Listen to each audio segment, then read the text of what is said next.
Olá, povo de Deus, sexta-feira depois das cinzas, quaresma, 16 de fevereiro de 2024.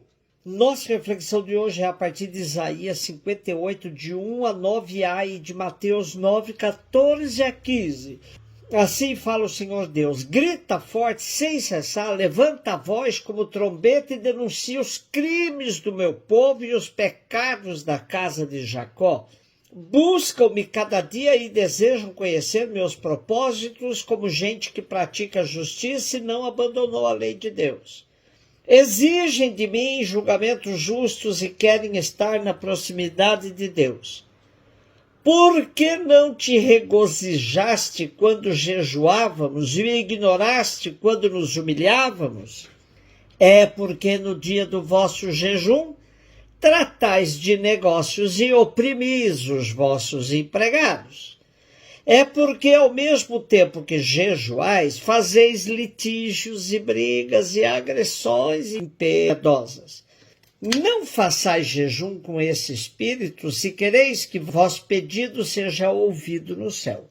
Acaso é esse jejum que aprecia o dia em que uma pessoa se mortifica? Trata-se talvez de curvar a cabeça como junco e de deitar-se em saco sobre cinza? Acaso chamas a isso jejum, dia grato ao Senhor? Acaso o jejum que prefiro não é outro?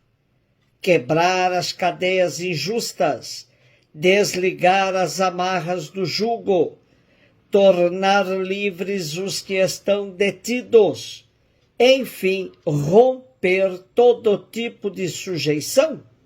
Não é repartir o pão com o faminto, acolher em casa os pobres e peregrinos?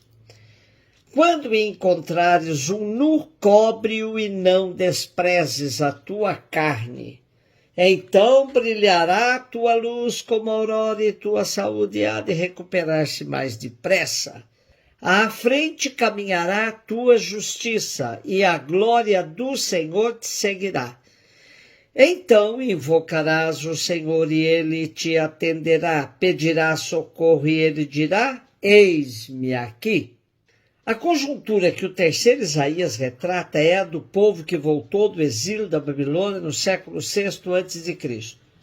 Tempo nada fácil onde o povo quer manter a prática religiosa, porém totalmente descolada do seu modo de viver. Fazer jejum e oprimir os empregados são condutas abomináveis frente ao Senhor.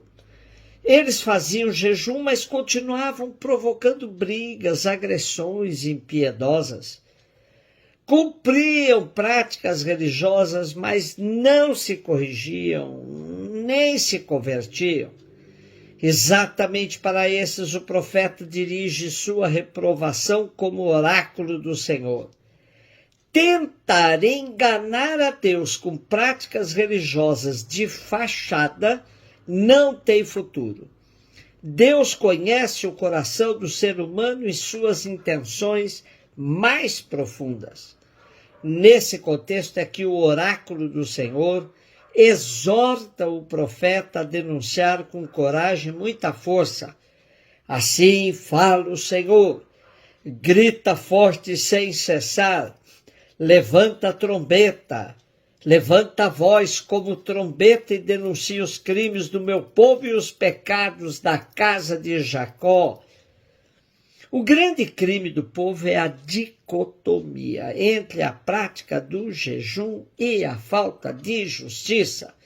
Em outras palavras, fazer jejum e continuar oprimindo se constitui num pecado que não passa despercebido diante de Deus.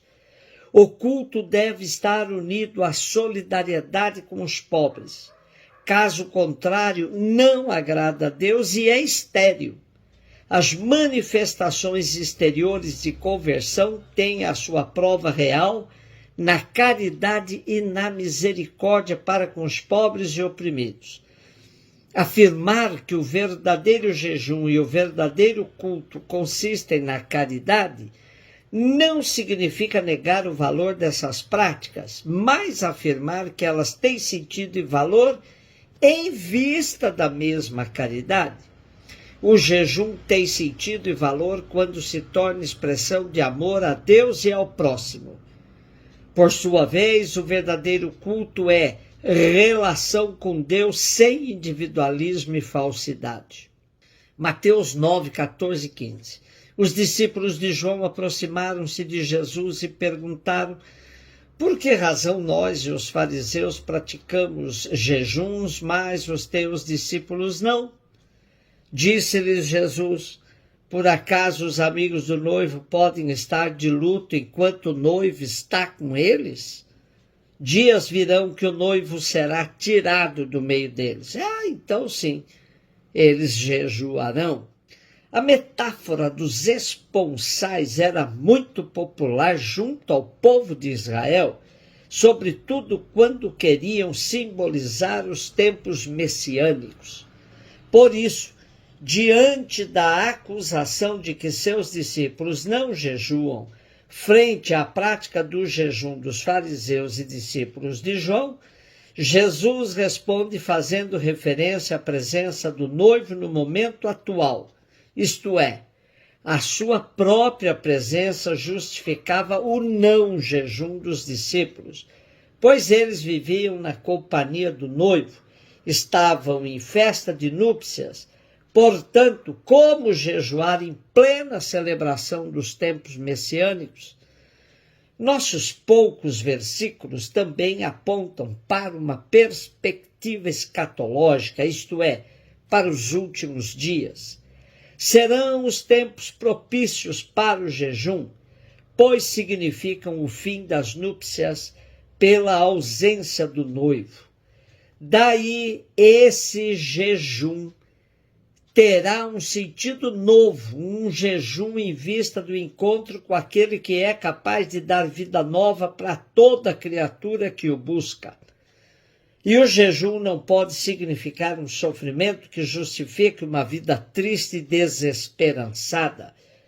É o jejum marcado pela esperança do encontro definitivo.